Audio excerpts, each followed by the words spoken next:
Muy buenos días, ¿qué tal? ¿Cómo están? ¿Cómo se encuentran en este jueves 20 de noviembre? Que no diciembre, que para los que estuvieron ayer acompañándonos en el programa vieron que yo estaba ya que decía que es Navidad, que es diciembre. No, no, no, estamos en noviembre. Hoy es jueves, casualmente hoy es jueves, queda una semana para el próximo 27 de noviembre, que no sé si alguien en casa sabe qué fecha es la semana que viene, pero bueno, por si acaso no lo voy a recordar más. Me han subido la música para que me calle ya de decir esto de mi cumpleaños, pero bueno, vamos a contar un poquito, como bien saben, cómo va a ser el programa en el día de hoy. Y es que, bueno, vamos a empezar a charlar con la doctora Carmen Agüera, que la tengo aquí preparada, que ahora enseguida vamos con ella. Ella es expresidenta de la Comisión de Igualdad del Hospital Universitario Costa del Sol y es una referente total en la lucha contra la violencia de género. También vamos a ver un poco cómo fueron las jornadas del Día Sin Alcohol, celebradas justamente ayer. Vamos a tener nuestra sección semanal con Ángel Herrera, esta vez de manera virtual, porque él no puede estar aquí, ahora nos contará, y vamos a hablar un tema muy importante como es la diferencia entre, oye, ¿me hago autónomo o me hago sociedad limitada? Porque no es lo mismo y vamos a ver cuáles son las diferencias. También vamos a hablar de nutrición. Hoy tenemos, oye, temas muy variados como siempre, pero hoy parece que hay mucha variedad, ¿no? Y es que viene Isabel Morillo, que nos va a hacer entender lo que son los carbohidratos. Esto que siempre dicen, no comas carbohidratos por la noche. ¿Por qué? ¿Sabemos realmente lo que son? Pues vamos a indagar. Y por supuesto, vamos a hablar con nuestra sección de Derecho, con Lola Massa, de un tema muy importante como es la ocupación ilegal, algo que está muy al día, que todo el mundo habla, pero a lo mejor no sabemos bien lo que conlleva. Entonces, como bien saben, un programita bastante cargado de cosas como siempre, y vamos a empezar. Por último, tenemos que casi me lo dejo por aquí en el tintero, a Tommy, que nos va a contar las nuevas aventuras que tenemos de aventureros de Marbella, y además viene acompañado. No voy a decir nada más, pero viene acompañado y me hace mucha ilusión. Y ahora sí, vamos a empezar con Carmen Agüera, que como bien he dicho anteriormente la tenemos aquí preparada. ¿Qué tal, Carmen? ¿Cómo estás? Muy bien, encantada de estar aquí con vosotros. Oye, encantada de tenerte aquí también, de conocerte. Bueno, me encanta tu nombre, mi madre se llama Carmen, o sea, vivan las Carmen. Iba a decir que llevo la Virgen del Carmen, pero justamente hoy no la llevo la Virgen María. Así que bueno, hemos contado anteriormente un poco sobre ti, pero por indagar más, pues te has dedicado más de 30 años, o sea, tu vida profesional ha sido luchar por la igualdad en el ámbito sanitario. Fuiste la autora del primer protocolo de atención a víctimas de violencia de género en un hospital español, que no en Andalucía, en España. Entonces, Carmen, lo primero, bueno, darte las gracias por iniciar ese protocolo. ¿Hace cuánto fue? Eso fue en el 1998. No voy a hacer los cálculos por si acaso la lío, pero hace ya más de 20 años. Sí. Y bueno, Carmen, primero de todo, ¿cómo surgió el decir, oye, voy a hacer este protocolo? ¿Dónde evidentemente viste que faltaba algo, pero cómo surgió hacerlo? La verdad es que el mérito no es solo mío, fue una petición casi del propio hospital. Este hospital siempre ha estado muy comprometido con las causas sociales y con todo el problema que podía haber en la sociedad y cómo eso podía afectar a la salud. Y en el hospital se acreditaba por una agencia de calidad extranjera e internacional, la Joint Commission, y entonces uno de los requisitos que ponía era tener protocolos de violencia de género y de violencia al menor. De los menores sí que teníamos, pero de violencia a la mujer no había ningún protocolo. Entonces me lo encargaron a mí. Y bueno, yo la verdad es que al principio no sabía por dónde coger eso, ¿no? Ni dónde me estaba metiendo, porque no tenía mucha idea. Ten en cuenta que estamos hablando antes de la ley integral, o sea que de esto no se hablaba. Pero bueno, acepté el reto y empecé a trabajar en ello con otros compañeros del hospital, de trabajo social, de asesoría legal, para que orientarnos un poco. Todos estábamos igual de perdidos, pero buscamos entre la bibliografía de habla inglesa, que era la que más tenía publicado, y alguna la francesa también, y de ahí fuimos arrancando y adaptando el protocolo a nuestro entorno. Y sacamos lo que en aquel momento se llamó guía de actuación. Vale. Una guía de actuación ante la violencia contra la mujer. Y posteriormente ya ese protocolo se fue conociendo fuera.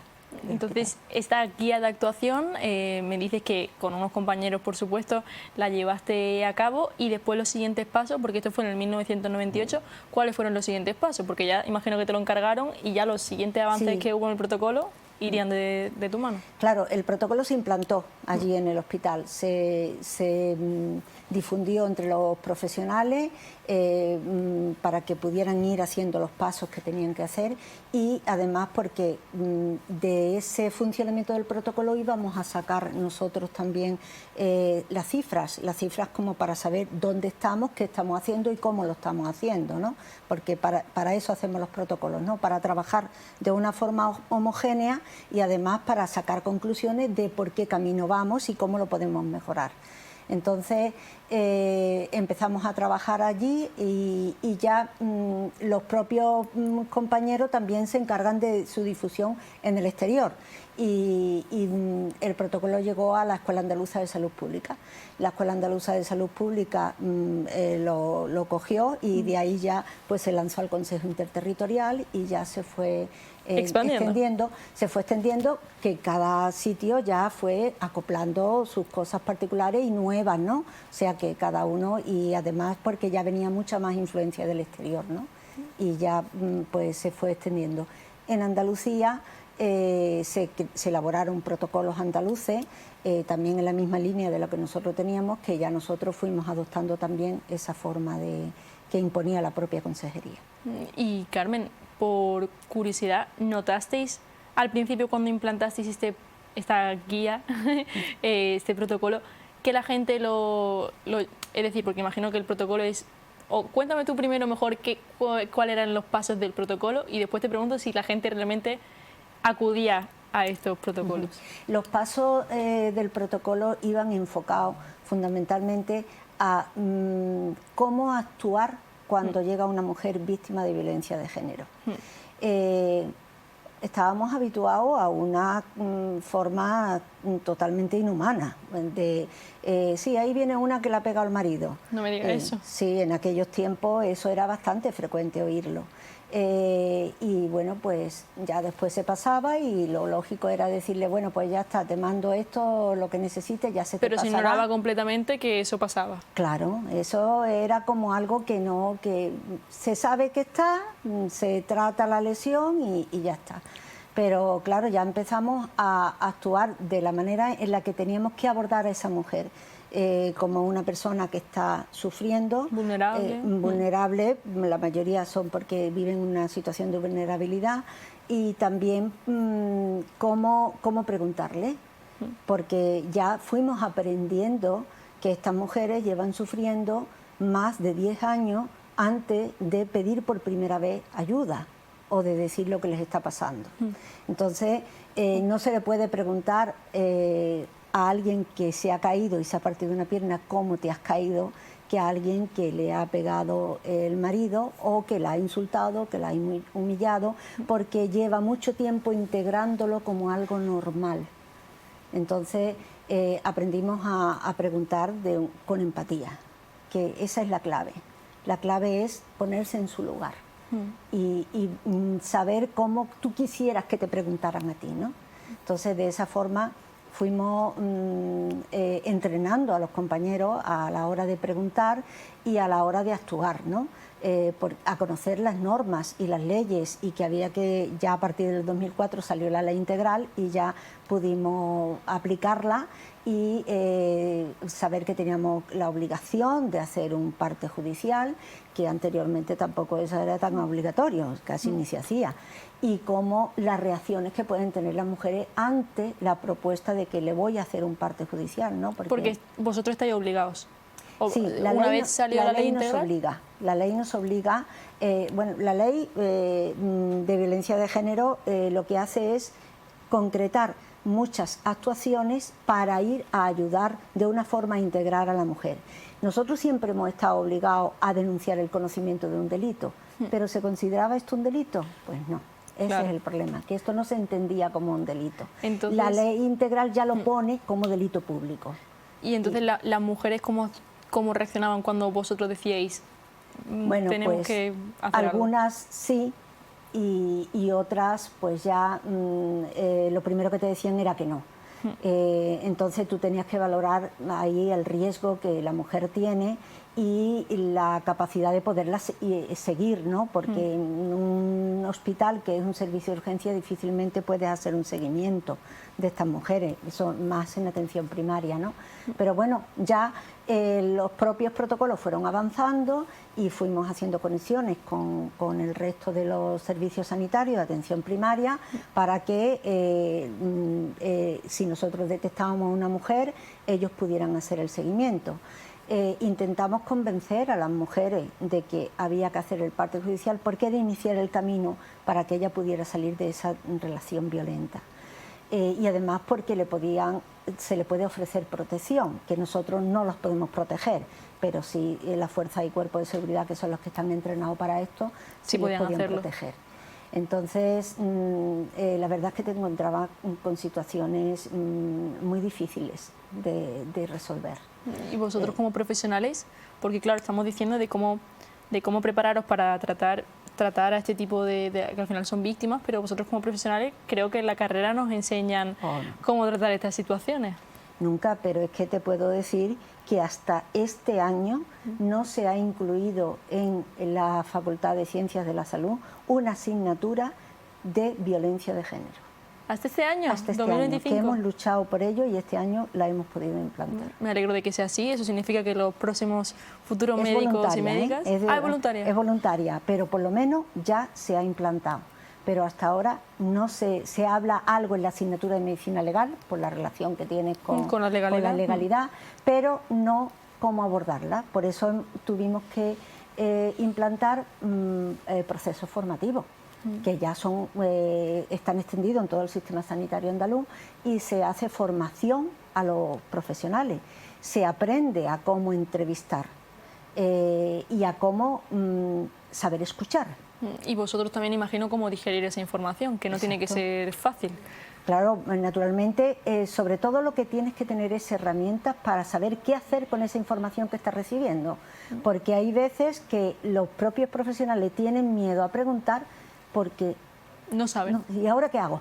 Que es normal, que es totalmente lícito cuando uno no sabe, pues son situaciones que se encuentran además de nuevas, nunca las hemos vivido, entonces no sabemos bien por dónde. A lo mejor sabéis operar a corazón abierto, pero a lo mejor te viene esta situación y dices, ¿qué hago con esto? En esto no nos preparan. Totalmente. Y oye, Carmen, quería también destacar, para ir también terminando, siempre dices que no es lo mismo ser médico que médica. ¿A qué te refieres con esto? Pues mira, en todo este proceso de informarme sobre lo que significa ser víctima de violencia de género, me di cuenta que mi forma de actuar delante de las pacientes era muy organicista.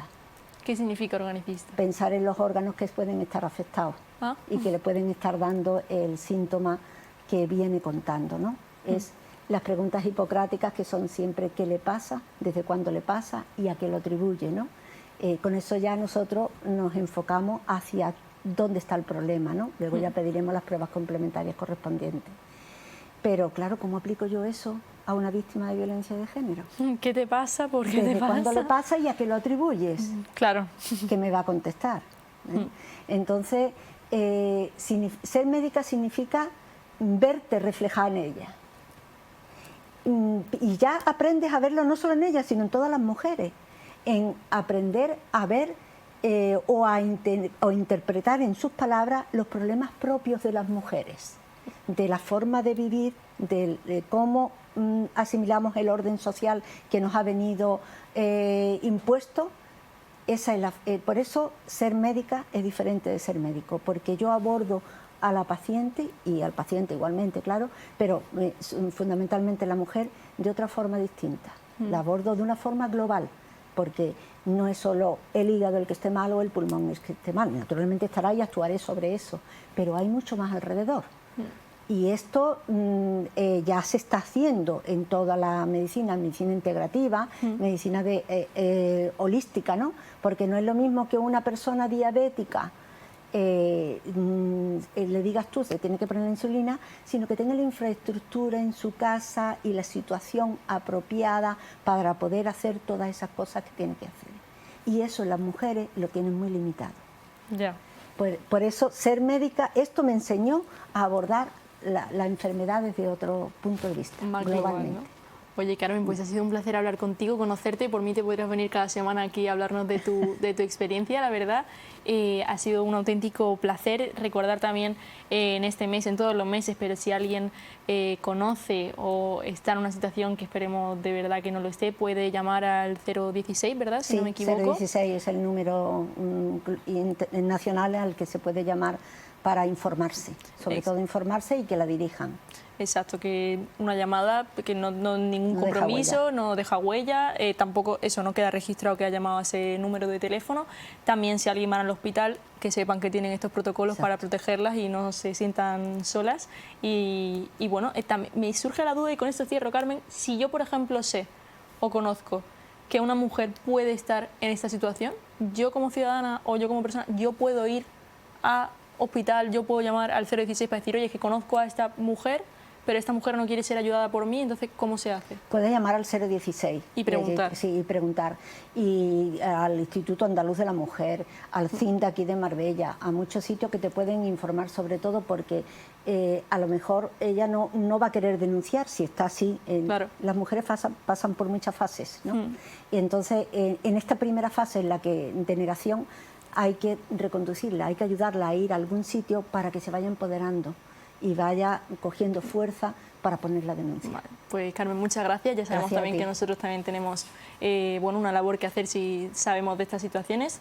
Que pases muy buena tarde y te digo, invitada cada día aquí al plató, como en casa, tenemos un gallo, tenemos todo, te traigo café un día y te conocemos decorado. Muchas gracias. Así que bueno, esto ha sido todo de momento, porque ahora vamos a pasar a, precisamente hablando del Hospital Costa del Sol, el Hospital Universitario Costa del Sol, tuvimos el día sin alcohol, así que vamos a verlo.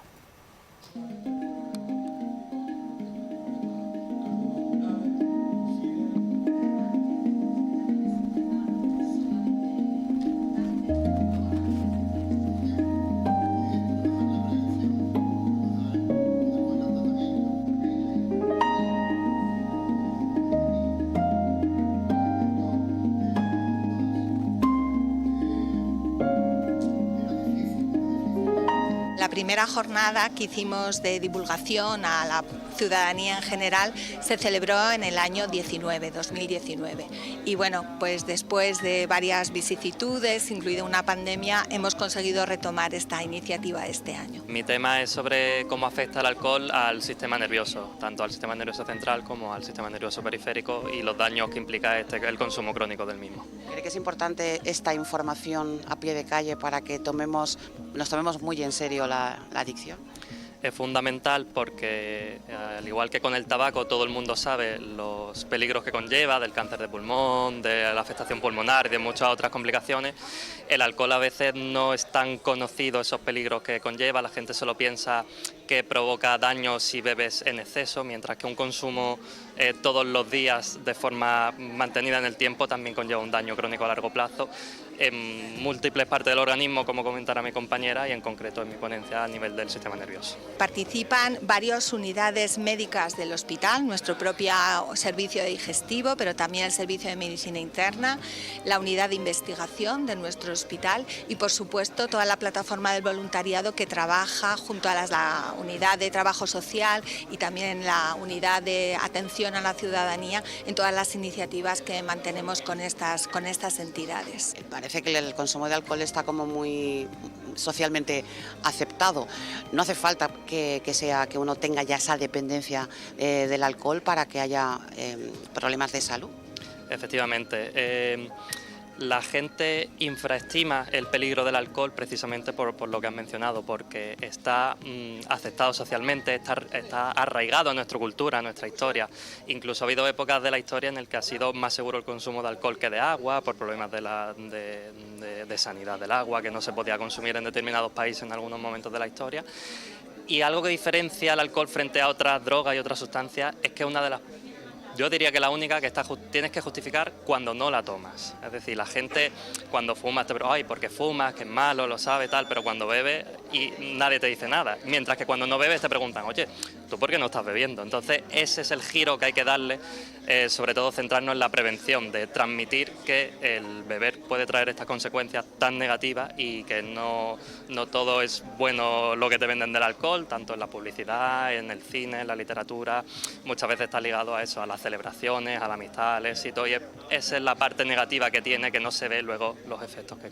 En primer lugar, vamos a empezar con la unidad de investigación con una iniciativa, la va a defender Paco Rivas, que intenta poner de manifiesto el infradiagnóstico de esta dependencia.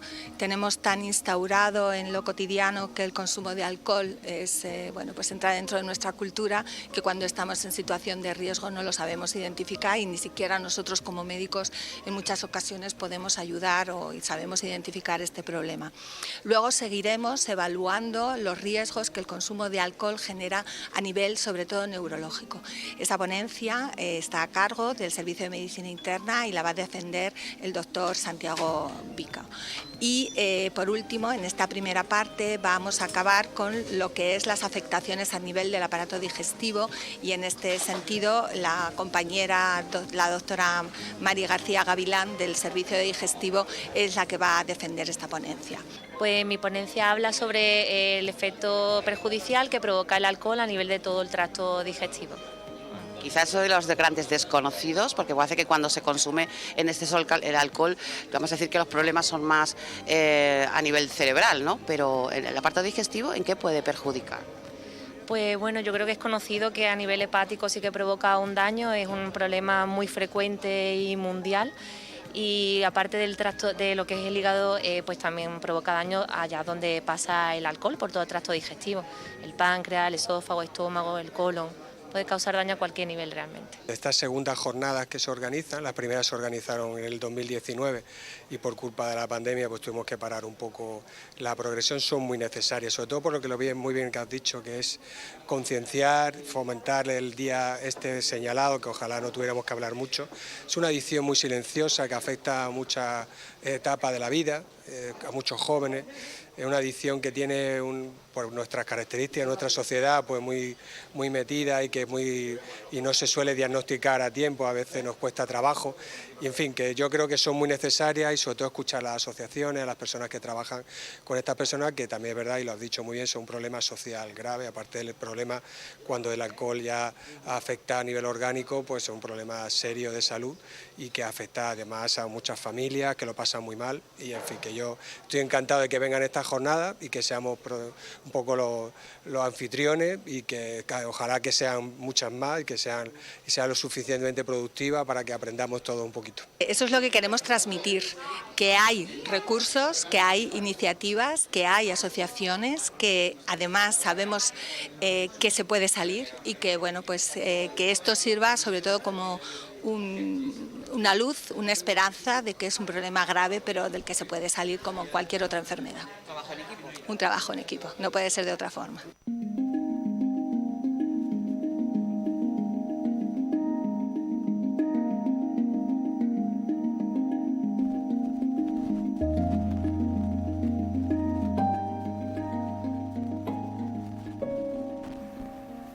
Pues como bien han podido ver, estas fueron las jornadas que se celebraron en el Hospital Universitario Costa del Sol por el Día Mundial Sin Alcohol el pasado 15 de noviembre. Qué importante tener jornadas donde se visibilice lo que bien decía esta última médica, ¿no? Que hay asociaciones, que se puede salir y que hay recursos. Vamos a cambiar de tema. Ahora vamos a ir a nuestra sección semanal de los jueves. Esta vez no está aquí sentado con nosotros, está vía Zoom, vía telemática. Y es que siempre resolvemos pues, dudas empresariales, fiscales, laborales con FH Asesores. Tenemos a Ángel Herrera aquí ya preparadísimo para hacernos entender una de las grandes preguntas, ¿no? Y ¿me conviene seguir como autónomo?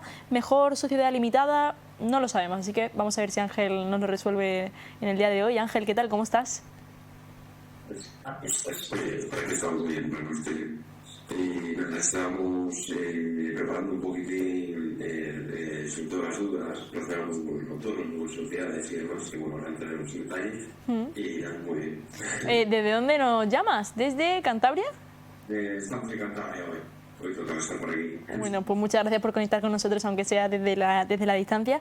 Y vamos a hablar, la primera duda es, ¿por qué es tan común esta duda entre los emprendedores? ¿Qué he dicho? Bueno, al final, la mayoría de la gente cuando nos comenta esta situación suele ser su primera aventura empresarial y siempre tiene dudas si cómo empiezo. Oye, empiezo como autónomo, empiezo como sociedad limitada y al final ver un poco cada situación también tiene su contexto, pero bueno, ver un poco sus números y la actividad, nos cuentan un poco a qué se van a dedicar exactamente, qué proyectos tienen y nosotros un poco vamos orientándoles en función de cada uno. ¿Y cuál es la diferencia más clara entre ser autónomo y ser sociedad limitada? Vale, por ejemplo,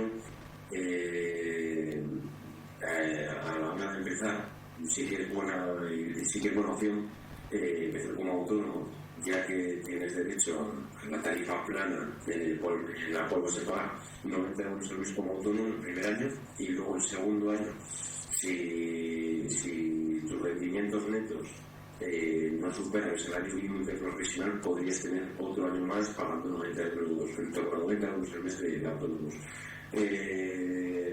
La diferencia entre uno y otro, pues al final un autónomo responde de forma ilimitada ante las posibles cargas que tenga en su actividad, y luego una sociedad limitada teóricamente está más protegido frente a terceros. Una sociedad limitada es más compleja a nivel fiscal y contable, tiene más opciones de meter gasto, por ejemplo, comparado con los autónomos. El autónomo ganas tanto, pagas tanto. Pero sí que es cierto que un autónomo, por ejemplo, al principio, como te cuento, está muy bien, porque pagar 90 euros al mes, pero en función de tus rendimientos netos puedes llegar a pagar hasta 600 euros al mes solo en autónomo. Esto sin tener en cuenta el calendario fiscal que tiene cualquier empresario. O sea, que me he perdido un poco lo de que dices de los 600 euros. Cuando eres autónomo, ¿puedes llegar a pagar 600 euros, me has dicho? Sí, tú al final es lo que te comento. Tú pagas tu cuota de autónomo, es una cuota mensual, el primer año son 90 euros por la tarifa plana, pero luego a raíz que pasan los años y tus rendimientos netos van creciendo, esta cuota mensual va a ir variando en función de tus rendimientos, que básicamente son los gastos. Por lo tanto, tu cuota de autónomo puede ir variando cada año, llegando a pagar hasta 600 euros al mes, en el caso de que te vaya muy bien. Que yo me pensaba, Ángel, que la máxima era 300 de autónomo.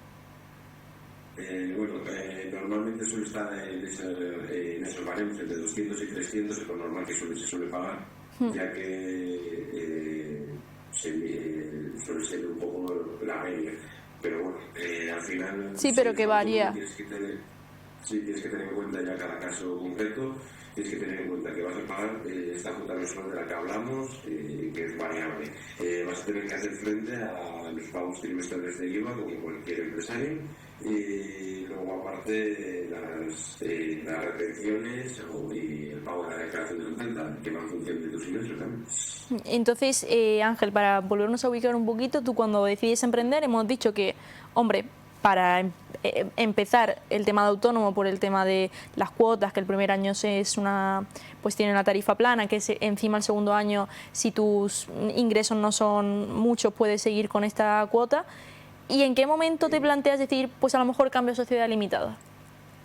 Vale, bueno, esto es bastante común. De hecho, cuando ya llevas un año o dos haciendo tu actividad como autónomo y ves que te va bien y que tu facturación ha ido subiendo acorde con el tiempo que lo realizabas, cuando yo tengo esos números de unos 40.000 o 60.000 euros anuales, más o menos, a ver, luego hay que ver cada caso, pero más o menos en esos números te puedes plantear decir, oye, o hacer una sociedad limitada, explicar cómo funciona, porque te da más pie a poder meter más gasto, a tener en cuenta los impuestos. Por ejemplo, una sociedad limitada, los dos primeros años de la sociedad limitada, el impuesto de sociedades es un 15%, ahí no notaría impuesto de dinero.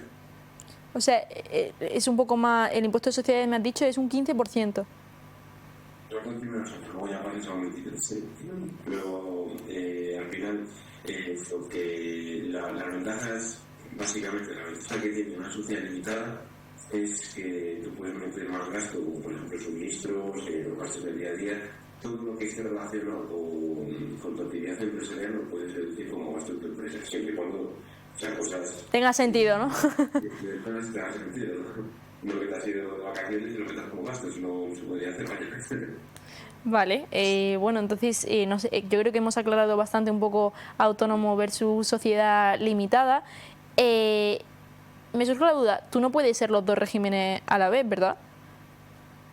Puede ser, por ejemplo, autónomo societario, formando parte de una sociedad limitada, pero sí, que al final el autónomo como tal es una parte hay que responsabilidades, pero luego hay muchos tipos de autónomos. Por ejemplo, tú puedes ser únicamente autónomo, o luego también puedes ser autónomo por módulos, que es otro, por decirlo de alguna manera, un poco explicado así rápido. El autónomo por módulos significa que vas a pagar unas cuotas más o menos fijas mensuales, siempre cuando cumplas X requisitos, y además esto se usa bastante en hostelería, pero sí puede ser instalado de autónomo. Pues lo que respecta a tu pregunta, pues ser autónomo societario y pues pertenece a una sociedad, vaya, sí. Y hay un caso, esto ya es valoración personal o también profesional, pero también un poco de tu opinión propia. ¿Hay un caso en el que tú recomendarías, Ángel, sí o sí empezar con sociedad limitada? Me lo invento, un tipo de negocio o no sé. Sí, a ver, luego ya es lo que te comento, es ver cada caso concreto y un poco la actividad que vas a realizar, si ya tienes más o menos enfocado la cartera de clientes y demás. Sí que estaría bien, si la sociedad limitada sería una opción, porque te comento, empezarías ya con este 15% de impuestos sociales, tendrías una estructura, y sobre todo, si ya cabes un poco los gastos para tener una buena previsión de vuestros casos de tener los ingresos, que al principio es complicado, pero sí que es cierto que a veces pues, vienen los clientes ya con los deberes bastante hechos y sí que es una buena opción. Ya digo que si empiezas como autónomo sociedad, es sobre todo un poco las previsiones que tienes a medio plazo, sobre todo el primer año, porque aprovecharte de la tarifa plana es muy revelable ese primer año de autónomo, y además así ves la viabilidad y el recorrido que puede tener el negocio, porque el primer año hay mucha incertidumbre de cómo va a ir, si va a sobrevivir el negocio, y bueno. Ya, sí, por lo menos esta tarifa plana pues te hace poder, digamos, empezar, pero sin jugártela mucho, entre comillas, con esta tarifa, ¿no? Que Ángel, y tenía por aquí también apuntado, sí, el tema de cuando quieres emprender un negocio, ¿recomendarías el asesorarse? Es decir, yo entiendo que tú evidentemente sabes decir que sí, pero sé de gente, o por experiencia propia, ¿no?, que quiere emprender, quiere empezar a hacer algo y al final, por intentar hacer las cosas bien, pues al final acabas fallando y crees que estás haciendo algo bien, pero después resulta que no. Bueno, sí que que al final la parte de tener una buena idea de negocio y demás, se quiere ver un poco los números, la trazabilidad, los gastos que vas a tener, los ingresos, y eso al final lo ves sobre el papel. Eso al final se queda un estudio económico, ver un poco el recorrido que vas a tener, también lo que vas a tener en cuenta, la financiación que puedes necesitar para hacer frente a terceros o a proveedores, pagos, tener en cuenta sobre todo, o tener, mejor dicho, tener en la cabeza ese calendario de impuestos que vas a tener que cumplir también, porque cuando una persona empieza de nueva, sí que piensa va a ganar 5, va a tener que pagar 3, pero luego cuando se tiene en cuenta los pagos de impuestos, los posibles préstamos que se tengan que pedir, cuentas de crédito. Por eso está bien asesorarse previamente para tener ese esquema mental y tener una acción bastante al final para empezar. Bueno, son muchos los factores que hay que tener en cuenta, sobre todo en temas, como siempre decimos, ¿no?, que evidentemente no todos sabemos de todo y hay que dejar a los profesionales que nos ayuden en estos ámbitos, sobre todo en temas de asesoría laboral, que son muy importantes. Así que yo creo que nos ha quedado bastante claro. ¿Crees que lo hemos comentado todo, Ángel? ¿Que se nos ha quedado algo en el tintero o cómo lo ves? Sí, bueno, luego proceso de hacer la sociedad es bastante sencillo. Simplemente el cliente nos da 3 nombres, solicitamos los nombres, aquí se dice cuál está libre, con las mismas, con el certificado que nos emite el registro, podemos ir al banco, vamos al banco para que nos haga una cuenta en nombre de esa sociedad nueva, vamos a la notaría, el cual registramos el nombre de la sociedad, domicilio social, objeto social en el cual decimos la actividad que va a realizar, y con eso ya empezamos con nuestra empieza a trabajar en los ritmos de sociedad, y luego está usted de asesoría, que es la contabilidad, el tema puestos y bueno, todo lo que hay detrás de cada negocio que tiene. Claro, genial. Bueno, pues entonces ya sabemos que este proceso no es demasiado complicado. También si tienen un asesora pueden contar con ellos. Si no lo tienen y quieren hacer cualquier consulta, que sepan que lo pueden hacer con FH Asesores, que aunque ahora Ángel esté en Cantabria, que también está por aquí, por Marbella. Hay mucha gente siempre. Genial. Así que Ángel, que vaya genial. Nos vemos. ¿Sigues la semana que viene por Cantabria o ya estarás por aquí? No, ya estamos por allí la semana que viene sin problema. Perfecto. Tenemos ya personas. Perfecto, pues que tengas muy buena semana y muchísimas gracias por aclararnos estas dudas. Igualmente, bueno, hasta luego, chao. Bueno, pues esto ha sido un poquito, ¿no?, de lo que decíamos, de la diferencia entre ser autónomo, sociedad limitada. Siempre me recuerda a Monstruos S.A., pues Monstruos S.L., sociedad limitada. Simplemente quería comentarlo. Y ahora, con esta musiquita de fondo, nos vamos a ir a publicidad. Como bien saben, pueden descansar, pueden levantarse un poquito, pero no se vayan muy lejos porque enseguida volvemos.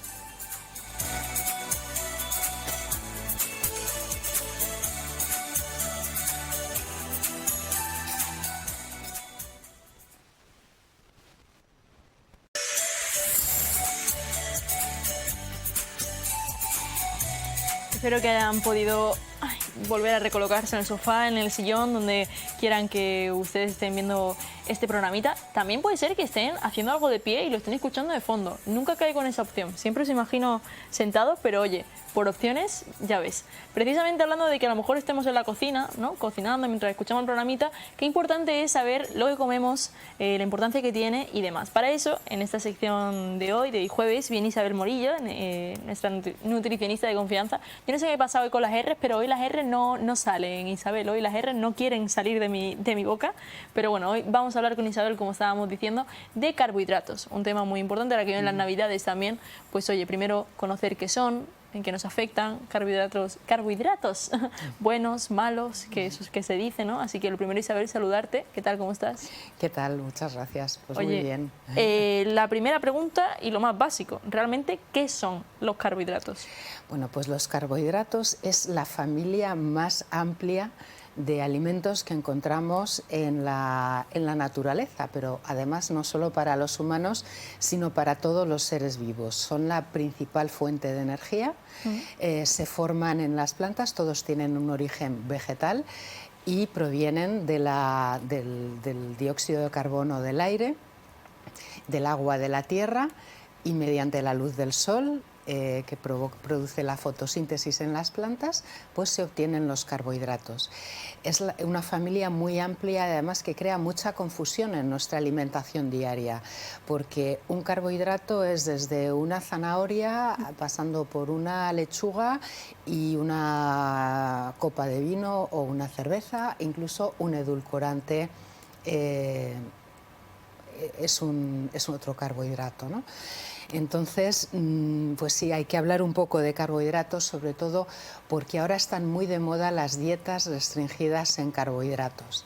Entonces, yo creo que es interesante saber qué tipo de carbohidratos son los que son deseables que estén en nuestra dieta, cuáles no, y poder seleccionar qué carbohidratos queremos en nuestra vida, ¿no? Por ejemplo, los carbohidratos son fundamentales en nuestra alimentación porque no solo tienen la función energética, que esa la conocemos todos, ¿no? Nos proveen de energía. Los carbohidratos, una vez ingeridos, se transforman en glucógeno muscular, por ejemplo, que es fuente de energía para el músculo, glucógeno hepático, que es una reserva energética, sino que tienen mucha relación con nuestro sistema inmunitario.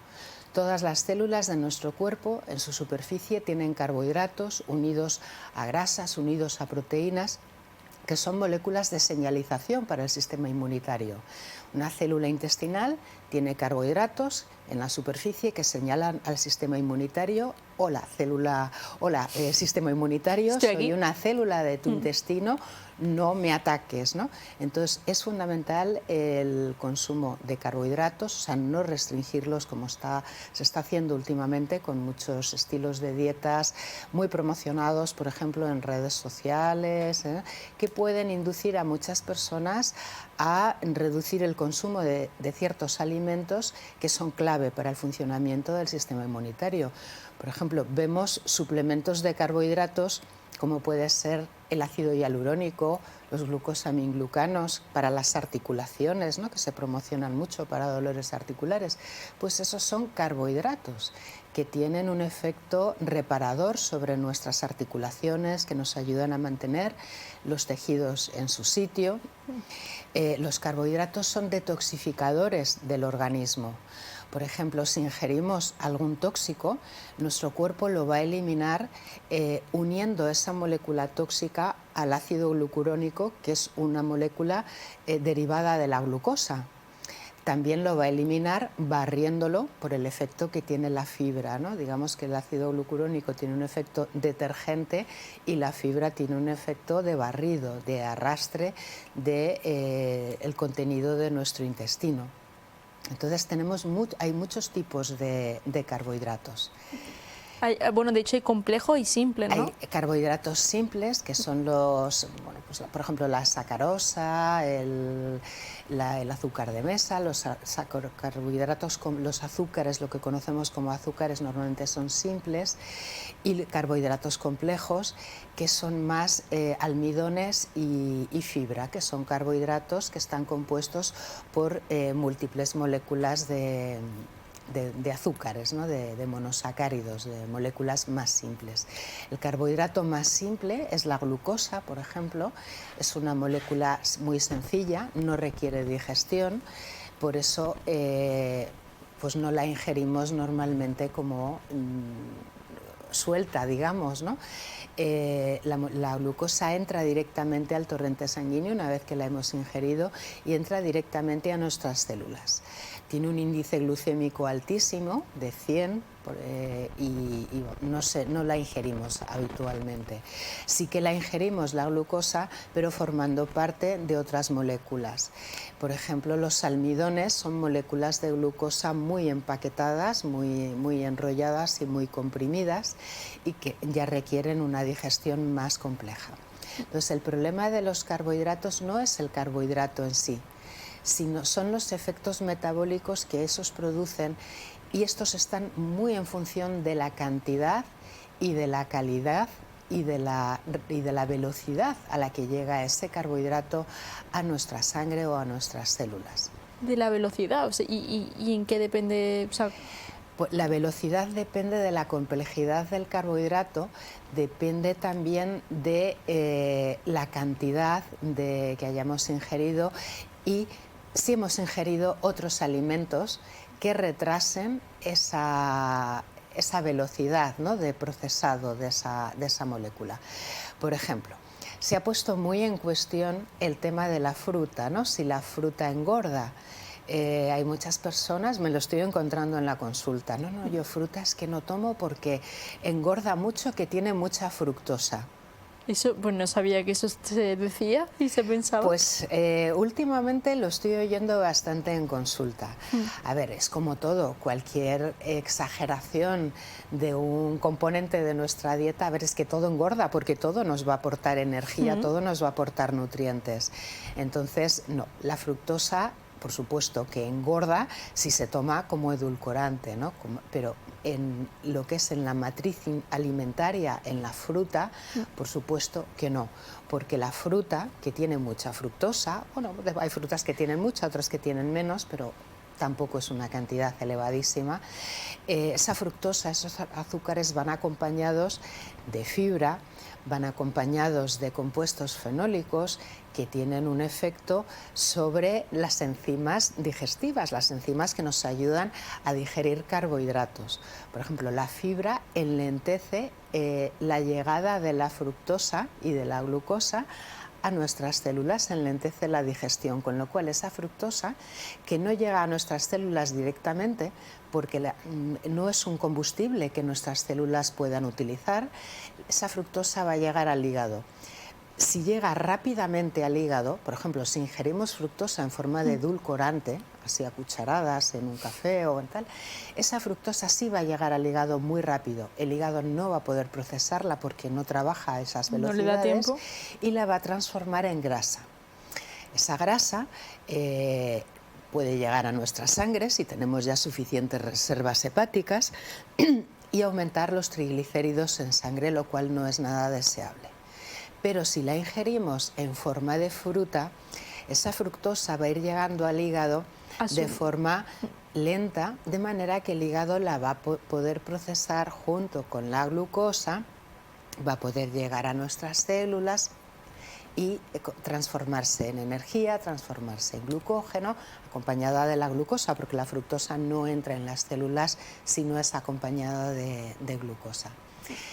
Esa fruta tiene también compuestos fenólicos que tienen efectos antiinflamatorios, tienen efectos también sobre la circulación y luego tienen efectos también sobre cómo digerimos los carbohidratos. Muchos de esos compuestos fenólicos, cuando llegan al tracto digestivo, se van a unir, por ejemplo, a enzimas como la amilasa o la alfa-glucosidasa y van a impedir que ese carbohidrato se digiera, con lo cual va a llegar, incluso va a llegar al colon sin haberse digerido completamente.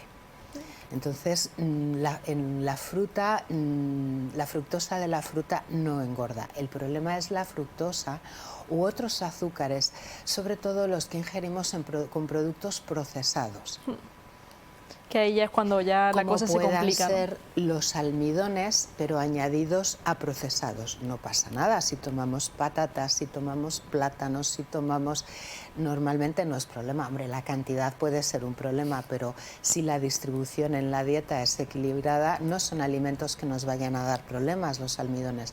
El problema son los almidones modificados que se utilizan en la industria. En los productos, por ejemplo, ultraprocesados, se utilizan maltodextrina, se utilizan almidones, se utilizan jarabes de maíz altos en fructosa. Ese es el problema. Esa es la glucosa, esa es la fructosa, que sí que tiene efectos metabólicos indeseables. Pues imagino que al hacer la hora... hoy no me va, hoy no funciono yo. A la hora de hacer la compra, ahora sí que sí, es importante también ver detrás un poco lo que tú decías, ¿no? Que lleva, que no lleva, los ultraprocesados sobre todo, y lanzar un mensaje: la fruta no engorda. Ya Isabel nos lo confirma. No sabía de verdad que esto era, que te podía venir la gente en consulta a traerte este tema. Me parece muy curioso. No sé si las redes sociales tendrán algo que ver. Posiblemente, ¿no? Y sobre todo que los carbohidratos son importantes. Has dicho, es el motor de nuestro cuerpo, básicamente. Sí, son nuestra principal fuente de energía. Exacto. Son clave para el buen funcionamiento de nuestro sistema inmunitario, ahora que viene la época de los catarros. Pero claro, no todo tipo de carbohidratos vale. O sea, el turrón no es que sea bueno para nuestro sistema inmunitario. No me digas Estamos hablando de carbohidratos que provienen de las legumbres, de la fruta, la pasta, alimentos integrales. Pero no de azúcares ni añadidos, ni azúcares libres, como puedan ser los de los dulces, las chuches, los zumos, el pan blanco, pues no. Y luego los que provienen fundamentalmente de la industria, ¿no? de alimentos procesados. Ya, Isabel, ahora que hemos justo metido turrón, Navidad, lanzamos un mensaje que no sé si estás de acuerdo o no. Esto en exceso evidentemente no es bueno, pero que no pasa nada si en Navidad nos tomamos nuestro trozo de turrón, nuestro polvorón y nuestro mantecao, ¿no? A ver, no son alimentos que deban formar parte de nuestra dieta a diario, por supuesto, pero esto no quiere decir que, bueno, pues de vez en cuando no podamos permitirnos, si en nuestro día a día los carbohidratos que consumimos son de los buenos, los saludables, pues frutas, verduras, alimentos integrales, que luego de vez en cuando podamos darnos un capricho, a no ser que tengamos una condición médica que lo impida, bueno, ¿no? sí, Pero eso por normalmente supuesto. pues no habrá ningún problema. Genial, pues Isabel, ha sido un placer tenerte con nosotros una vez más, hablando de este tema tan importante que todo el mundo habla, pero realmente no sabemos bien. Tenemos tu página web en la que cualquier persona que quiera puede hacer una consulta, isabelmorillo.es, creo que es, o .com. Ahora surge la duda. ¿Es? ¿Es .es? Bueno, si no, .com. No me acuerdo. Pues ahora me surge la duda, pero creo que la tengo por aquí. .es. He tirado de memoria y he acertado, así que maravilloso. Bueno, pues te despedimos, Isabel, muchísimas gracias y nos vemos Muchas gracias en a otra. ti.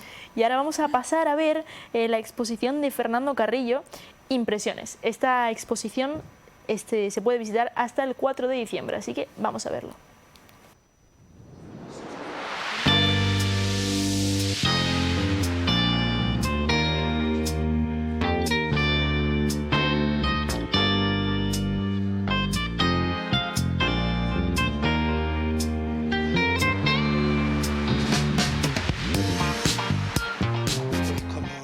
Su nombre indica, son imágenes, la mayoría son fotografías, pero también hay dibujos y diseños que se trabajan digitalmente, se vectorizan, se imprimen en lienzo sobre bastidor, entonces pues se le da otra lectura más tradicional. Está, digamos, más cerca del diseño, de la ilustración, que de la fotografía tradicional, pero el hecho de ampliarlas y usar ese soporte puede hacer que tenga un ámbito más tradicional, más convencional. Bueno, no solo en el 2025, yo creo que, en fin, yo llevo ya prácticamente 7 años como director general de Cultura y es una sala que constantemente tiene un movimiento cultural porque es una sala muy demandada. Primero, la centralidad está en medio del pueblo.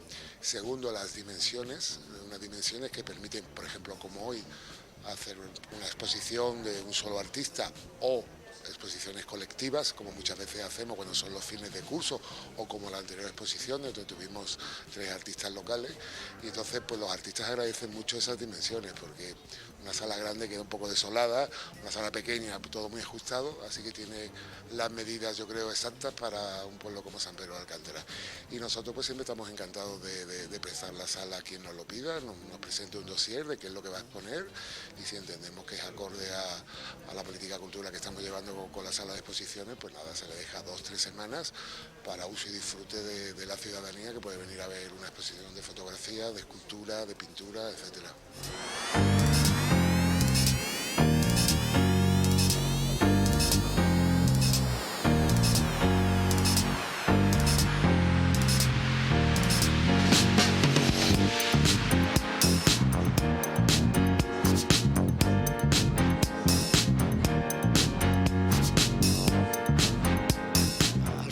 Es una herramienta más.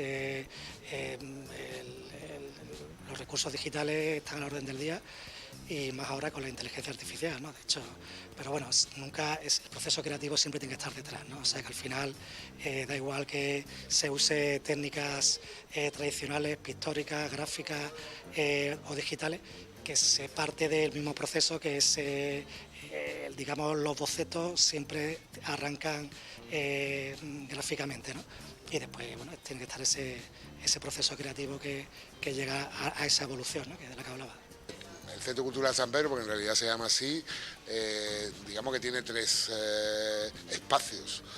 Este que sería la sala de exposiciones, lo que es la propia escuela de música, aunque tenemos en la carpa de San Pedro la escuela de música para la parte de danza, y después utilizamos el cineclub, ¿no? O sea que es un espacio que se le da mucho uso, precisamente por lo que he comentado antes, ¿no? Esa centralidad que permite que todo el mundo pueda venir andando y tal, muy bien comunicado, y se usa muchísimo. Así que lo bueno de los espacios culturales es que no permanezcan cerrados, que sean vivos, que sean dinámicos, y en este caso el Centro Cultural de San Pedro lo es. Primero porque hay casi 200 alumnos, o sea, tú cuando venís aquí podéis ver perfectamente que hay siempre 20 o 30 padres esperando ahí en la puerta, y después el cineclub, que es una de las actividades culturales más importantes que tiene San Pedro y Marbella por la tradición que tiene, casi más de 30 años, y bueno, no hay películas, sobre todo la de los viernes, 45, 50 espectadores y tal, así que, bueno, pues ya te digo, los espacios culturales están para ser usados, para que tengan actividad, para que sean dinámicos,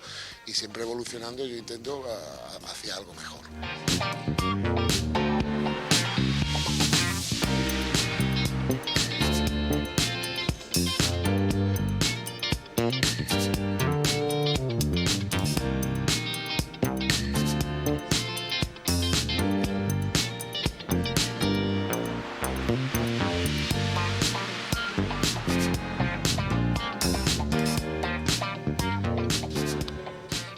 bonita. En muchos casos tampoco he podido acudir porque por cuestiones de trabajo y de agenda, pues no siempre he podido acudir a la exposición. Pero claro, siempre me gusta, sobre todo a veces también en bienales de arte, en estos casos son colectivas con otros artistas y bueno, pues siempre gusta ver tu obra también fuera del país, ¿no?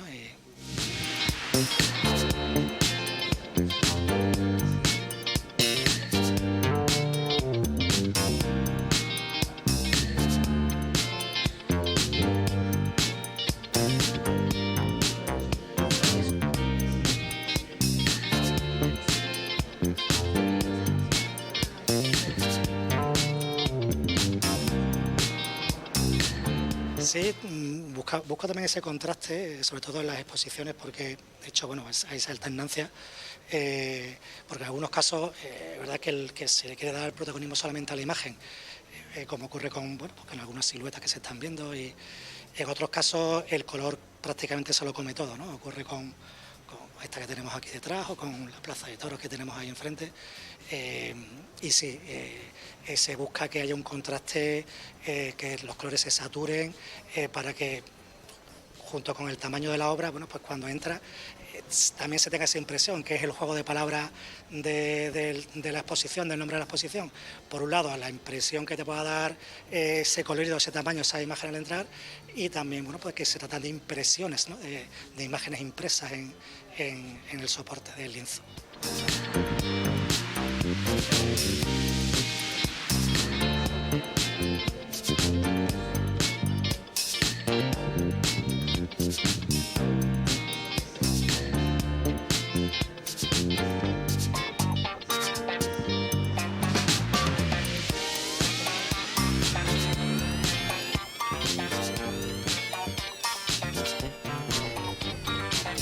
Pues esto ha sido un poco de lo que han podido ver de esta exposición, que como bien hemos dicho anteriormente la tienen hasta el 4 de diciembre. Y ahora continuamos con el programita aquí en Como en Casa. Espero que estén preparados para esta sección que tanto nos gusta, como todas evidentemente. Yo no quiero tener favorito, esto es como tu hija o tu hijo, pero es que es verdad que con Lola Massa, que la tenemos aquí ya preparada, pues aprendemos de derecho de una forma, pues oye, más, digamos, a lo familiar, que podamos entender muy bien. Y además hoy traemos un tema que, como bien me estabas comentando antes, ahora el porcentaje es como mucho mayor y cada vez parece que hay más y más y más. Así que vamos a hablar de un tema muy importante como es la ocupación ilegal. Lo primero es saludarte, Lola, ¿qué tal? Muy bien. Oye, me encanta el outfit. Hay que decirlo, hay que decirlo. Encima vamos como un poco de la misma gama de color, ellas conjuntadísimas. Sí, la verdad que sí, del mismo pantén de colores, ¿no? Totalmente. Así que, bueno, buenos días, como bien te he saludado, y ahora preguntarte un poco, ¿no? Este tema que me has dicho que el porcentaje está disparándose. La verdad que el tema de la ocupación ilegal actualmente en las estadísticas de los propios juzgados, que son las que de alguna forma los abogados que nos dedicamos al tema procesal, pues tenemos un poquito en cuenta, Andrea, es increciendo, es decir, el tema muchas veces lo pensamos, ¿no? Los juristas, ¿no? ¿Qué es lo que está ocurriendo, ¿no? Creo que también el tema de la divulgación a través de redes, el tema de la proyección que tienen vídeos virales en temas de ocupación, de todo lo que tiene que ver de cómo ocupar una casa. Es decir, mira, una cosa curiosa, en el Congreso de la Abogacía de Málaga, que lo tuvimos hace poquito, ¿te acuerdas la última vez que vine, que te lo comenté? Hubo una ponencia muy interesante por la, creo que era vicedecana del Colegio de Abogados de Barcelona. Allí la verdad que el tema de la ocupación es bastante duro y nos enseñó un manual que te puedes descargar por internet en PDF, que es un manual para ocupar. Sí. ¿Para tú ocupar? Sí, sí, para ocupar. O sea, un manual de cómo ocupar. Entonces te quiero decir, sí, me quedo tiesa con esta información. No, pero te quiero decir que porque, un poco retomando con tu pregunta que me has dicho inicialmente, ¿a qué se debe este incremento, no? Pues este incremento es que desgraciadamente las redes, la proyección que tenemos y el conocimiento y muchas veces también esa información que puede estar distorsionada, ¿no? De que la gente piensa que tú puedes ocupar sin ningún tipo de consecuencia, de que ocupas a un banco que realmente no pasa nada. Todo este tipo de cosas salen de algún sitio, ¿no? y se fomentan de alguna manera. Yo en ese sentido sí creo y considero que tiene mucho que ver pues todo lo que es el acceso digital, ¿no? A internet, a las redes, a TikTok, a Instagram, etcétera, que sabe que siempre lo comentamos. Totalmente, pues sí, totalmente de acuerdo. Ahora, de todas maneras, justamente lo tratábamos con la anterior sección, ¿no? De nutrición, de cómo ahora se hacen redes que los carbohidratos son malos y ahora le viene a la gente a consulta con eso. Un poco lo mismo, pero en el tema legal. Exactamente. En redes sociales se habla de, oye, ocupar es súper fácil, no le estás haciendo daño a nadie, a ocupar casas. Entonces, claro, así puede es ser. así es un poco, ¿no? Y además, como tú lo dices, que en esto no significa que al final vamos a... No soy nada negacionista, yo creo que Internet y la digitalización es maravillosa, pero que sí que es cierto que esa información que muchas veces se da es sesgada, datos que se dan totalmente manipulados, puede hacer llegar a una idea errónea, ¿no? La ocupación ilegal es un delito en este país, es decir, no es una cuestión de carácter, está dentro, protegido de los derechos, lógicamente, que protege el legislador, en proceso penal. Y entrando un poquito en materia, pues tendríamos que diferenciar la ocupación de una vivienda cuando esa vivienda no es tu vivienda habitual. Una segunda residencia. Por ejemplo, aquí ocurre mucho, sobre todo en temas, por ejemplo, en Marbella, que es un sitio de costa, aquí hay muchas viviendas que están pues vacías mucho tiempo, ¿no? Entonces, tú vives en Madrid, vives en Bilbao, vives en París, pero esta no es tu primera vivienda, ¿no? Entonces, el delito es distinto, ¿no?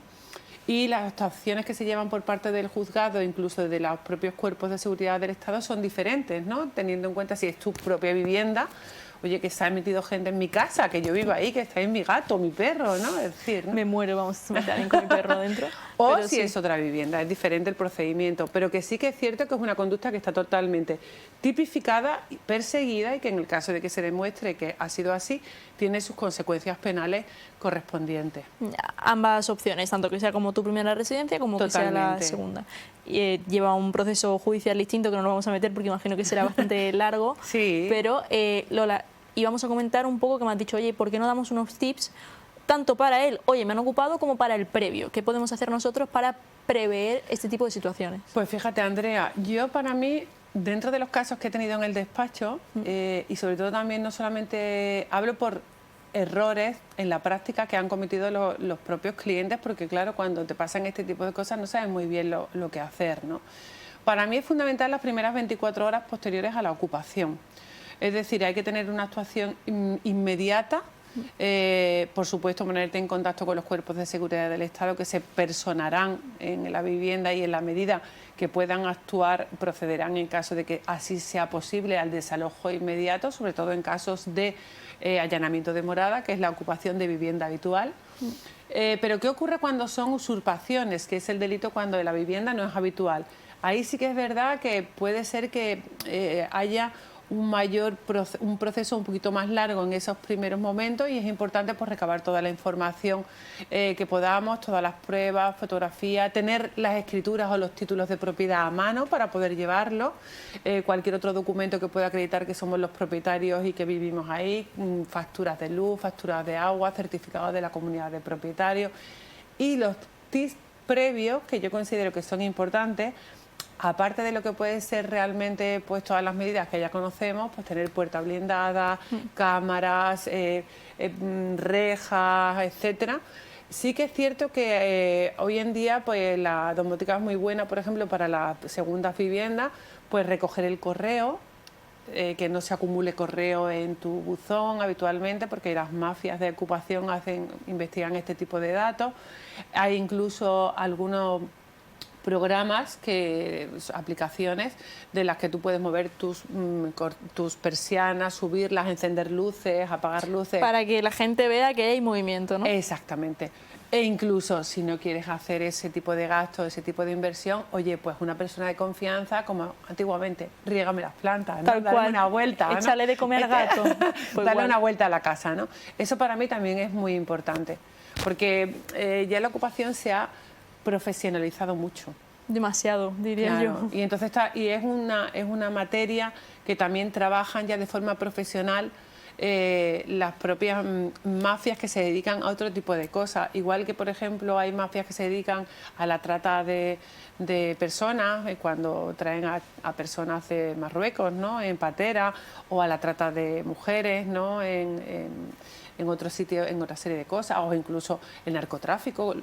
Pues hay mafias que se dedican de forma profesional a este tipo de cosas, ¿no? Y están totalmente organizados y están totalmente, pues tienen vigilantes, personas que realizan este tipo. Entonces, hay que estar preparados. No hay que alarmarse, pero sí que estar, pues por lo menos ser precavidos. Lo que decimos, que al final tampoco, si no queremos invertir un gasto en lo que decimos, ¿no?, de estas persianas que se levantan solas, las cortinas, las luces, pues si no podemos afrontar ese gasto, pues simplemente, oye, una vecina de confianza, si no estás en ese, lo que tú dices, que si vive en Bilbao no se va a pasar a abrir y cerrar las cortinas, una vecina de confianza, una prima, lo que sea, que se pase por la casa, que en esa casa haya movimiento. Es un poco la conclusión más importante. Exactamente. Y luego otra cosa que también me resultaba interesante viendo y preparando un poco la charla contigo es el tema de los seguros, ¿no? Que es muy interesante también nuestros seguros de hogar, que casi todo el mundo tiene su seguro de hogar, incluso siendo alquilado, ¿no? Ver si tienes la posibilidad de tener en cobertura este tipo de asesoramiento, ¿no? Por ejemplo, que tengas un asesoramiento legal, de abogado en esas 24 horas iniciales, ¿no? A la ocupación, pues me parece también muy interesante. E incluso hay veces que también tienen la cobertura del pago de gastos, de cambios de cerradura, de todo lo que te hayan forzado, etcétera, ¿no? Entonces es bueno preocuparte. Son cosas que a lo mejor no las miras en esas condiciones particulares tan chiquititas, ¿no? Que ya lo leeré, ¿no? Pero bueno, ya lo haré. Ya lo haré. Pero bueno, si tienes un buen agente de seguros, que la verdad que hay gente muy maja, se lo puedes consultar, porque a lo mejor estamos hablando de que es muy poco la inversión que puedes hacer en ese seguro anual y te puede ayudar un poco también para estos casos, ¿no? No, que al final ojalá a nadie de los que nos esté viendo le ocupen en la casa. En caso de que esto pase, lo que decimos, si cuentan con un seguro, se tienen normalmente, por lo general, por lo que tengo entendido, pues no tienen que preocuparse de seguir pagando el alquiler porque el seguro se lo cubre y demás. Es que afrontar pagar un alquiler para una casa que encima no estás utilizando o seguir pagando los gastos, es que al final es un poco es una cuestión de verlo, porque realmente creo que el estar preparado para cualquier tipo de situación tan desagradable como es esta, porque hombre, es una situación muy desagradable. Yo los casos que he tenido en el despacho han sido muy desagradables, y además que cuando algunos se han solucionado rápidamente, porque también depende mucho de, como todo en la vida, de las personas, ¿no? Y hay pues personas que suelen ser más diligentes o más empáticos con las situaciones y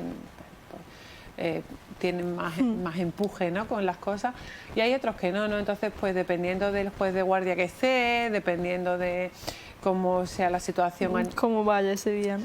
Entonces pues hay veces que se han solucionado de una manera muy satisfactoria y muy inmediata para el cliente, y hay otras veces que desgraciadamente nos hemos visto en un proceso judicial largo en el que el cliente ha tenido que soportar pues todo ese tiempo fuera de su casa. ¿Hablamos de segunda o de primera? Tanto de segunda como de primera. Ay, es que digo de segunda, o sea, sienta mal de las dos, pero que además sea de tu primera vivienda, es decir, donde tienes todas tus cosas, tus pertenencias y demás, no me lo puedo ni... La verdad que no me puedo ni imaginar lo que tiene que suponer para uno mismo. Hay situaciones muy... Yo tuve un caso muy que además... No es que me afecte porque yo empatizo mucho con los clientes, pero sí que es verdad que fue un caso muy particular de una señora mayor que alquilaba la habitación, y alquiló una habitación totalmente legalizada, es decir, que la señora tenía todo en regla, y alquiló la habitación con la mala pata de que se la alquiló un ocupa. La señora salió a comprar y cuando llegó tenía cambiada la cerradura. Ay. Entonces, bueno, fue una situación muy complicada, y además tardó mucho tiempo en en recuperar su vivienda. Y cuando te hablo de mucho tiempo, te hablo de meses. O sea, son situaciones muy particulares que te tocan un poquito, ¿no?, la fibra, ¿no? Luego hay otros casos que son pues, de ocupaciones que son más usurpaciones, ¿no? Esas casas que están cerradas o que pertenecen a fondos de inversión o a bancos y tal, que bueno, que aunque por supuesto es igualmente una conducta totalmente delictiva, pero sí es verdad que... Hay algunos que te tocan más y otros menos, por supuesto. Bueno, esperemos que aquí, que alguien que nos esté, bueno, todas las personas que estén viendo desde casa, que por favor no les pase. Si esto ocurre, que sepan eso, que existen los procesos, que pueden contar con asesoramiento de un abogado o abogada, como puede ser Lola Massa, como puede ser el que tengan también de confianza. Y bueno, eso, también hemos dado los tips previos, que si alguien en casa pues yo los puede llevar a cabo mejor que mejor. Y Lola, ha sido un placer tenerte por aquí una semana más. Como siempre. Nos vemos en 2 semanas, la semana que viene vemos a Mariluz y muchísimas gracias. Gracias a ti. Pues esta ha sido toda esta sección de Derecho semanal que tenemos, nos vamos turnando con Lola Massa y Mariluz. Así que bueno, esto ha sido todo por ahora. No se preocupen que todavía queda programa, pero enseguida volvemos.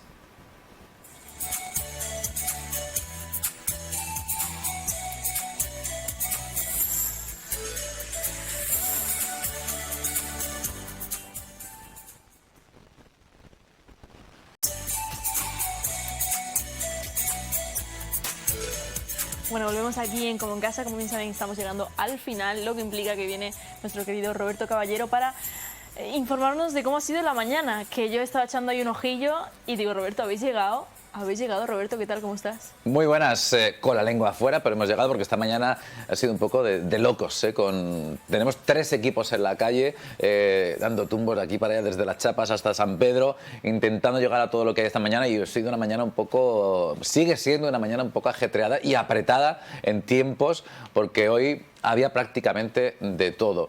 Por ejemplo, hemos empezado a primera hora, había una reunión hoy con el Ayuntamiento y los directores de los centros educativos del municipio, porque hay una serie de inversiones que se van a hacer. Voy a quitar el sonido del móvil, que luego si no me regañas. Una serie de inversiones que se van a hacer el próximo curso, bueno, el próximo ejercicio, y se va a mejorar la climatización, pues para poner aire acondicionado, para poner techos en los patios, es decir, cada centro con sus características. Y bueno, hoy había una reunión a primera hora. Luego de ahí nos hemos ido corriendo al Hotel Don Carlos, porque el digital OK Diario está desde hoy hasta mañana, son 2 jornadas llevando a cabo una actividad que son las jornadas jurídicas. Bueno, pues vienen fiscales, vienen profesionales del mundo jurídico, y bueno, que es gente muy importante, y durante 2 días bueno, pues debaten, analizan la situación, los retos que tienen. Es una actividad bastante interesante, y hemos estado allí también. Hemos estado también en San Pedro acompañando a las alumnas del taller de bordado, que se lo pasan súper bien. Más allá de aprender bordado, que lógicamente bueno, pues es un poco la excusa de todo, es que se lo pasan muy bien, desayunan juntas cada vez que van. Es un concepto muy chulo de compartir, de comunidad, y hemos estado un ratito con ellas. También hoy en el Ayuntamiento, en el Salón de Plenos, tenía lugar el Pleno de la Infancia y de la Adolescencia. Una vez al trimestre o al semestre se hace una jornada de pleno con los chavales, lo preparan en los centros educativos, bueno, como se hace normalmente en los plenos habituales, pero lo hacen desde los centros educativos, y bueno, la verdad que también lo viven de una manera muy divertida. Se han presentado un par de actividades con los amigos de la Asociación de Vecinos de Las Albarizas. Una de estas actividades tiene que ver con el 25 de noviembre, con el Día para la Eliminación de la Violencia hacia la Mujer. También hemos estado con la alcaldesa en la visita a las viviendas de protección oficial o las viviendas protegidas de Huerta de los Cristales, lo que era antes la Escuela Oficial de Idiomas, que se ha reconvertido en vivienda protegida. Y tenemos un par de citas en San Pedro, una en concreto en Nueva Andalucía, en The Range, que se va a presentar un clinic de golf, y también visitaremos las obras que se están acometiendo en calle Toledo, en la esquina con la Avenida de la Constitución, en San Pedro Alcántara. Esto por la mañana, nada más. No por la tarde tenemos 2 citas también importantes, 2 citas gordas. Por una, tenemos una cita con el ciclo Biblioteca de Escritores, hoy con la visita de Ana Santos a Tamburu. Ella se dedica realmente, su labor es ser bibliotecaria, pero bueno, es experta en archivo, ha trabajado en instituciones muy potentes y sabe mucho esto de las bibliotecas, sabe mucho de archivo. Será a las 7 de la tarde en el Hospitalillo, la entrada es gratuita hasta completar aforo, y a las 8 tiene lugar ese homenaje en torno al aniversario de la llegada del pueblo gitano, esos 600 años que se están conmemorando. Bueno, pues hoy en el Teatro Ciudad de Marbella tenemos un homenaje a pues el pueblo gitano, en concreto también a la cañeta, que se va a realizar por supuesto con mucho flamenco, con mucho arte, con mucha música, con baile, con cante, y bueno, pues una oportunidad estupenda también de pasar un ratito magnífico. Así que Como ves hoy, el día está... La lengua afuera, vamos, incluso para contarlo, o sea, Sí. qué barbaridad de cosas, habéis llegado a todo, Sí. lo que de tiempo se contará, como bien saben, en el informativo de las 2:30, lo que no en el de las 7:30 con Roberto Calzada, y tienes una cita muy importante esta tarde que no has mencionado, Roberto Caballero. ¿Qué cita tenemos? Ay, ay, ay. No lo sé, porque hay una cosa así que no me interesa mucho, que es... ¿Lo de Marbella crea quizá?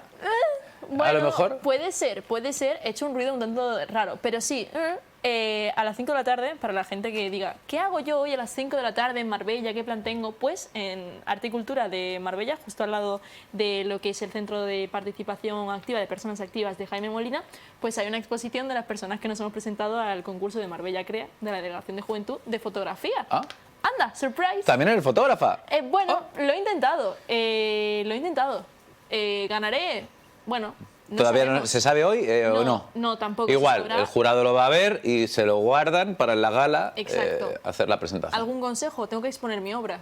No, ¿Tienes yo- que exponer tu obra? Sí, o sea, tendré Hombre, mi obra pero detrás. lo que hay que hacer es darle mucho bombo. O sea, contar una idea como metafísica muy intensa, con una percepción totalmente que nadie sea capaz de reconocer, y es lo normal cuando se Vale. habla de una exposición. ¿No te ha pasado nunca de un cuadro que te lo explican Claro. y tú... ¿En serio? El problema es que es una foto Bueno, de pues una Nati foto. Peluso. Yo como meta... Bueno, pues hombre, pues, por Bueno, yo- supuesto, hombre, es una oda a la mujer empoderada, es una oda al feminismo, a mujeres que rompen con todas las Exacto. barreras, ¿verdad? Y no la he visto, ¿ves? No la he visto, pero ya te gusta, Roberto, ¿a que sí? Sí, me gusta Nati Y Peluso. prometido, si gano algo, que ya lo estoy gafando, yo lo sé, pero si gano algo, entrevista en primera edición por mi obra. ¿Y mis si obras. ganas todas las que te has presentado, es una entrevista por cada o con No, una hacemos entrevista, batiburrillo. un mix? Vale, Yo vale. diría que sí. Oye, que cómo confía Roberto Caballero en mí. Muchísimas gracias por ganar todas. Ha sido un placer tenerte como siempre. Ánimo con lo que queda de mañana y, por supuesto, pues nos vemos mañana. Mañana nos vemos. Adiós. Adiós, que paséis muy buena tarde. Como bien saben, hemos dejado por aquí algunos planes que pueden tener a lo largo de la tarde de hoy, de jueves. Mañana ya nos centraremos un poco en el fin de semana, que como siempre vendrá cargadito de cosas. Y como bien saben, en redes sociales de Reto de Marbella tienen un poco el resumen de lo que pueden encontrar este fin de semana. Ahora vamos a pasar... Como bien saben, esta semana pasada estuvimos hablando con profes y jefas de estudios de la Escuela Municipal de Música y Danza de Marbella, y es que está albergando masterclass, conciertos, todo por el Día Mundial del Flamenco. Así que vamos a ver un poco cómo fue este encuentro.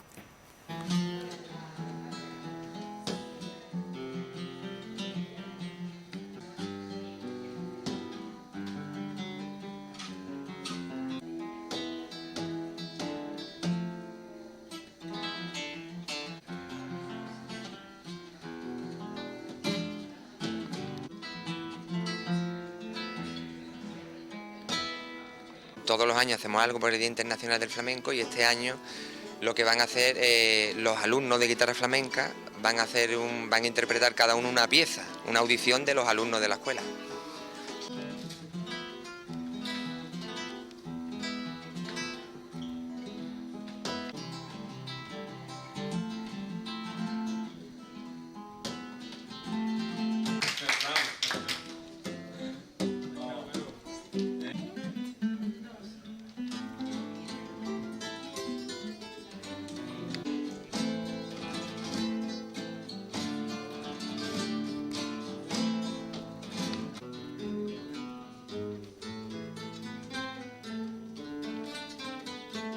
Sí, cada uno está, pues lo hay de tercero, de segundo, de primero incluso, y cada uno pues va a tocar la pieza que está trabajando durante el curso.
otras veces lo hacemos con danza. Trabajamos con danza, salen ellos al tocar alguna pieza y después yo también, que acompaño en danza, pues las alumnas de danza a hacer un baile también flamenco, de alegría o tango. Y este año, como hay un curso, es la Semana Cultural y hay un curso, un bailaor, Enrique Vicente, que ha venido a dar una masterclass, pues no se ha podido hacer con danza, entonces lo hacen ellos solos. Pues mira, llevamos realmente desde el lunes una semana cultural interesante para todo el alumnado de danza. Hemos traído a un maestro espectacular, maravilloso, él se llama Enrique Vicente. Y bueno, los alumnos están disfrutando desde el lunes con él. Aparte, alumnado nuestro ha acudido a un colegio en San Pedro pues a festejar con ellos el Día del Flamenco, porque esta semana, aparte de festejar el Día del Flamenco, también ha sido el Día de la Escuela Bolera. Y Santa Cecilia, pues la escuela también le gusta el contemplar todos esos eventos especiales que son para nosotros, tanto de música como de danza.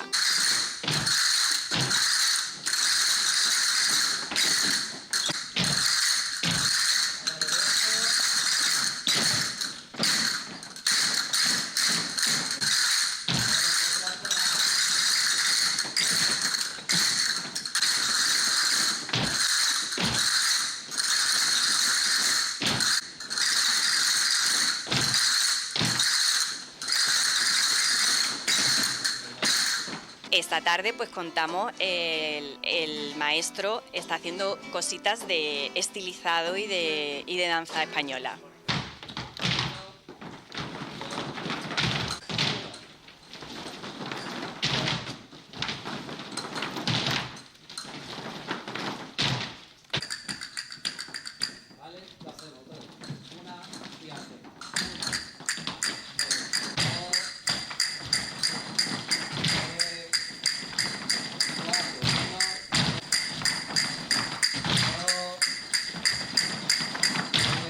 Hoy vais a ver a dos grupos, porque nosotros hemos dividido en tres grupos, los pequeñitos, los medianos y los más mayorcitos. Y hoy, en la tarde de hoy, pues vais a poder disfrutar de lo que es el segundo grupo, que es tercero y cuarto de enseñanzas básicas y las enseñanzas profesionales.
Bueno, pues esto ha sido un poco de lo que hemos podido ver de la Escuela Municipal de Música y Danza, que como bien hemos comentado, están haciendo un montón de actividades, de masterclass y demás sobre el Día Mundial del Flamenco. Y ahora vamos a terminar el programita y yo soy feliz porque viene él, que también lo quiero mucho, pero es que viene muy bien acompañado. La tenemos aquí, él es Tommy de Aventureros de Marbella y viene acompañado de Luna. Es que, de verdad, es la mejor, o sea, es este Westy maravilloso. Saluda, Luna. Lo voy a coger para que salude a la cámara. Mira, ahí está la tía, mírala. Y así se queda. Y ahí se queda, es como tener un peluchito maravilloso. Bueno, y ahora que he saludado lo más importante, Tommy, ¿qué tal? ¿Cómo estás? Bien, pues aquí otra vez, me siento como nombre del programa, como en casa. Oye, me alegro muchísimo de que sea así, espero que Luna también se pueda sentir como en casa. Y bueno, Tommy, vamos a hablar un poquito, ya hemos hablado de qué es Aventureros de Marbella, lo que hacéis, hacemos jornadas de limpieza, hacemos paseos. También algo que no hemos indagado mucho, vamos a indagar hoy, es esta jornada de buceo. Cuéntanos un poquito. El tema de buceo, yo colaboro con Jorge Coronil, que es el presidente, director, como quieras llamarlo, del Club de Buceo Costa del Sol, que lo creó hace un par de años. Jorge venía del COIS y hizo pues su propio club de buceo. Entonces colaboro con él por el tema de bautismo, de cursos de buceo y demás. Entonces cualquier persona que quiera venirse con nosotros, ya sea por primera vez que no sabe bucear, o sea ya un buceador avanzado o tenga cierto nivel, pues se puede venir con nosotros. Genial. Imagino que la manera de ponerse en contacto contigo es a raíz del Instagram de Aventureros de Marbella, ¿verdad? Sí. Y ahí ya pues te dice, oye, mira, Tommy, que me interesa, que lo que tú dices, que ya tengo experiencia, que no, y ya tú le asesoras, ¿no? Exactamente. Mucha gente nos pregunta, sobre todo por Aventureros de Marbella, el tema de bautismo. ¿Bautismo qué es? Bautismo es no ir, como dije la otra vez, no ir a la iglesia que te bautice un cura, sino es una hora de inmersión, la cual, por la persona que sea, pues con un instructor siempre al lado, porque es la primera vez, tampoco podemos soltarle un romper. No, ahí puede ocurrir cosas.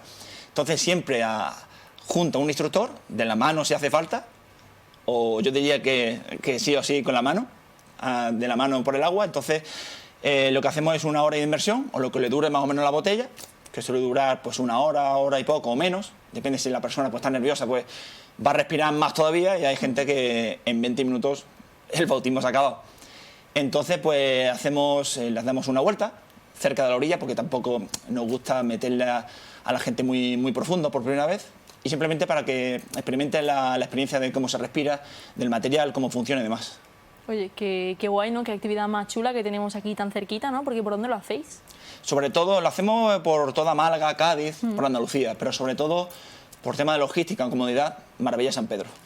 Oye, pues es una actividad muy chula que podemos hacer aquí en Marbella y San Pedro. También eso, que si hay que irse más para afuera se va, pero qué chulo. Y hablando de cosas chulas, jornadas chulas, tenemos este fin de semana 2 citas importantes con Aventureros de Marbella. Tenemos mañana no es sábado, yo pensaba que hoy era viernes. Ojalá fuera ya sábado. No. Este sábado tenemos esta jornada de limpieza que organizáis, ¿verdad? Para limpiar Sierra Blanca. Cuéntanos un poquito. El sábado es la tercera sesión que tenemos de limpieza, porque todos los meses vamos a hacer una, para concienciar y divulgar el tema de Sierra Blanca en la limpieza. Y ahora mismo somos unas 40 y tantas personas, todo un éxito, aunque anteriores veces también ha venido bastante gente, pero esta vez parece que más. Y bueno, participa Mujeres de la Vereda, Ciniana, el Colegio Alborán y demás. Y pues una limpieza en el carril de un sendero que se llama Carril de la Mina, que está cerca del cementerio que va en la carretera de Ojén. Entonces, pues una limpieza gorda, porque allí es el típico lugar donde aparcan los jóvenes por la noche, se comen su hamburguesa, sus McDonald's, su botellón y deja todo ahí. Vale, que eso es un poco por la zona que me dijiste de... En Cementerio Nuevo, hacia la derecha, hay una fábrica de áridos, que se llama La Juanita, pues justo al lado. Oye, ¿y por qué crees que la gente ahora se ha animado más a participar? Me has dicho que siempre habéis tenido buena participación. No me va hoy esto no funciona. Buena participación, pero en esta en concreto se ha apuntado más gente. La divulgación. La gente, al final, tenemos más seguidores, Facebook, Instagram, el boca a boca, la entrevista y demás. Entonces, claro, la gente nos va conociendo y viene a ayudarnos. Bueno, me alegro de que la gente participe, se anime a estas limpiezas tan importantes, estas jornadas. Y además tenemos limpieza sábado, paseo el domingo. Exactamente. Un paseo que me has dicho, el que te gusta, que es un llano. Y digo, pues sí, efectivamente. ¿Cómo se llamaba el paseo? El Bosque del Cobre, que como yo digo, es paseando por el bosque de, en este caso, Pujerra y Gualeja. Es como un paseo marítimo. Tiene muy poco desnivel y cualquier persona puede participar. Lo único malo que ahora mismo está completo, las plazas somos, sin exagerarte, 75 personas. Yo creo que ya es suficiente para llenar el bosque. Y, sin duda alguna, vaya, es bastante gente. Pero como es fácil, y yo delimito las plazas según la dificultad, duración y demás, y bueno, que aproveche la gente, porque el Bosque del Cobre se convierte en ese color cobre rojizo una vez al año, que a mitad de noviembre o el mes de noviembre. Entonces, una vez que pasamos esta fecha ya se pierde ese color. Entonces hay que aprovecharlo. Me surge la duda, ahora que también estoy viendo a Luna, ¿se puede ir con perretes? ¿La gente va con perretes? Ella no, porque ya tiene casi 14 años, entonces tengo que estar cargándola 12 kilómetros, no es plan. Pero cualquier perrillo así que está acostumbrado a la montaña y demás, pues es bienvenido. ¿Qué horario tenéis para el domingo? ¿Cuándo vais a salir? ¿Qué horario va a tener? O sea, ¿qué duración va a tener la ruta? Sí, saldremos de San Pedro de Alcántara a las 9 de la mañana, como es dirección Ronda, y llegaremos a Pujerra sobre las 1 hora de recorrido, pues a las 10. Entonces 4 horas de recorrido, de sendero, digo, de senderismo. Oye, ¿y la organización, cada uno se va en su propio coche y llega a ese sitio? ¿Cómo organizáis a 75 personas, me has dicho? Sí, a ver, el tema de coche, yo junto a Ana, que es mi pareja, siempre organizamos todo, pero el tema de coche siempre lo dejamos a la gente, ¿no? Tenemos un grupo de WhatsApp para ese día, entonces la gente, pues, busco plaza en un coche, o mi coche me ha dejado tirado, es lo típico, siempre sucede. Entonces la gente se va gestionando entre ellos y ya una vez que estamos en San Pedro, pues si hay una persona que a última hora necesita coche, pues ya gestionamos también allí. Genial. Bueno, me has dicho que esta en concreto está llena. Para la jornada de limpieza sí que se pueden seguir apuntando gente. Esto no hay un cupo, digamos. No pongo cupo porque hay tanta basura que siempre hace falta gente. Que si vienen 100 personas es bienvenida. Genial. Bueno, pues para cualquier persona que nos esté viendo, que conozca a alguien que crea que le puede interesar también, puede hablar directamente con el Instagram de Aventureros de Marbella, Instagram, Facebook, TikTok. ¿También hay TikTok? No, todavía no lo tengo abierto todavía. Bueno, poco a poco. Poco a poco. Demasiado trabajo ya. Iba a decir que ya suficiente tienes, ya tenemos esa página de Instagram que va creciendo poco a poco, me alegro muchísimo. Tommy, estamos ya terminando el año. ¿Cuáles son los que nos quedan, que no me acuerdo de memoria? ¿Cuáles son las actividades que nos quedan en el resto del año? De noviembre tenemos ya, a final de noviembre, un vivaqueo, que vivaqueo es simplemente dormir en la montaña. Luego hace frío, pero bueno, con un saco de dormir y demás se puede hacer. Por eso se llama vivac. Es decir, no utilizamos tienda de campaña porque está prohibido.